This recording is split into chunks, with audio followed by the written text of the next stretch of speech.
我是张千明，罗屋在苗栗公馆。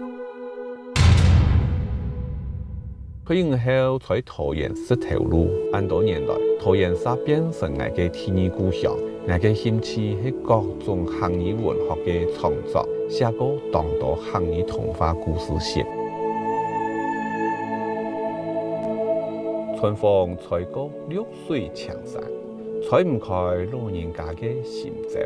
記得嘅故鄉在嘅水底下，坐等遊艇試過三門水庫嘅面水江。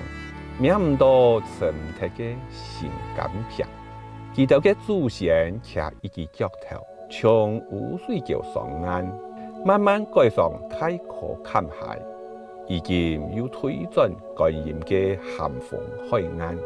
天公伯咩唔盼得，租來一擺太田漢漢澡堂，本老人家心肝肚嘅包衣架，重建田棚，結束誒已經沒得。我用它鐵房它，存到一條一條硬硬嘅石頭田順，卡得老牛頭來嘅死牛上。春風本本強強嘅吹，而愛畫下水底故鄉嘅面容，留本子孫留念。情感片千頭百係強烈嘅素材，裝束多槍後啊，主往開田。三排天主種茶樹誒，撈各種嘅水果。